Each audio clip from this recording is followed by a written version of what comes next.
तो इसको समझने का सिंपल एग्जांपल ये होता है कि अगर आप अपने घर में हैं, अचानक अर्थक्वेक आ गया और अर्थक्वेक ऐसा है, एक तो तेज है और लगातार चल रहा है और आपको रियलाइज हुआ कि most likely this is the and.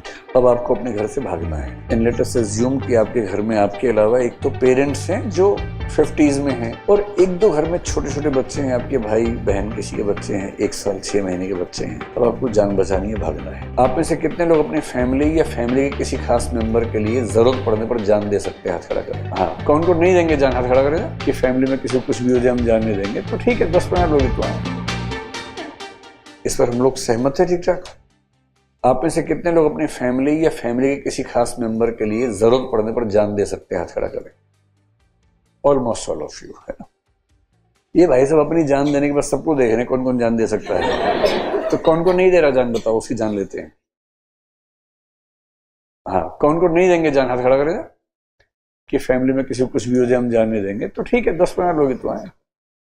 अच्छा, तीसरा, अगर अपनी जान बचाने के लिए अपनी फैमिली में किसी का खून करना जरूरी हो जाए तो कितने लोग मार देंगे?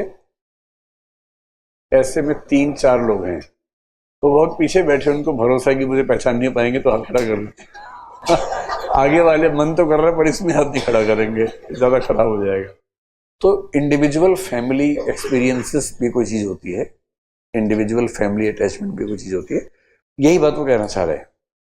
Family is based on a thing और ए वैल्यू कॉल्ड, जिसको बोलते हैं पार्टिकुलरिस्टिक अल्ट्रुइज्म। पार्टिकुलरिस्टिक अल्ट्रुइज्म। अल्ट्रुइज्म का मतलब है सेक्रीफाइस करना दूसरों के लिए। पार्टिकुलरिस्टिक का मतलब है we can do this only for 3, 4, 5 people who belong to our family. And then, मैं भी समझाऊंगा इसका मतलब क्या है। And then when we go to the civil society, civil society का मतलब सोसाइटी, कुछ सिविल नहीं, सोसाइटी मतलब ये जो है इसको बोलते हैं universalistic egoism. Society, for example, if you are standing on the metro station, you are surrounded by hundreds of people and no one is from your family. That is a civil society kind of a thing. तो इसको समझने का simple example ये होता है कि अगर आप अपने घर में हैं, अचानक अर्थक्वेक आ गया और अर्थक्वेक ऐसा है, एक तो तेज है और लगातार चल रहा है, 25-30 सेकंड से रुक ही नहीं रहा है और आपको रियलाइज हुआ कि most likely this is the end. Realise तो होता ही कभी कभी, बाद में पता लगता है no this was an interval, कभी एंड नहीं आया है। अब आपको अपने घर से भागना है एंड लेट अस अज्यूम कि आपके घर में आपके अलावा एक तो पेरेंट्स हैं जो 50s में हैं and they are not very well physically, और एक दो घर में छोटे छोटे बच्चे हैं, आपके भाई बहन किसी के बच्चे हैं, 1 साल 6 महीने के बच्चे हैं, and you are the most fit person in the family. अब आपको जान बचानी है, भागना है। आप सबसे पहले भाग जाएंगे या सबको लेके साथ में जाएंगे? जनरली आप सबको लेके जाएंगे साथ में। Even at the cost of the fear of dying, you will make sure you have the kids in your hands and you also help your parents to go out of the home and then you go with them only. In general, you will do this. Even the ones who raised hand that we will not think for anyone else, जब ऐसा होगा तो normally वो भी दिखेंगे, सबको साथ में लेके आते होंगे।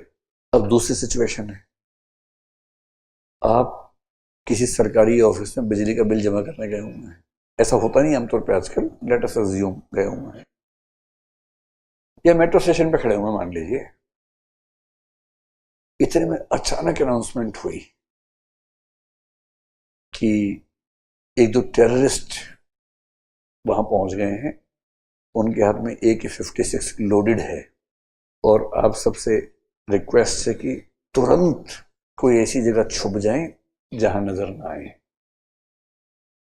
और पूरे स्टेशन पे ऐसी कुछ ही जगह है, ज्यादा नहीं है। पटरी पे नहीं छुपना है क्योंकि ट्रेन आ रही है। तब आप सबको पहले कहेंगे पहले आप छुप जाओ, पहले आप छुप जाओ, ये सबको लात मार के सबसे पहले घुस के छुपेंगे, सबसे पहले छुपेंगे। और आप चाहेंगे सारे मर जाएं पर मैं बच जाऊं किसी तरह से। This is called universalistic egoism. You are egoist, you think only for yourself, you become selfish, universally selfish. You are selfish to everyone, but not when you are in the family, when you are out of the family. In the family, you are altruistic. Outside the family, you become egoist.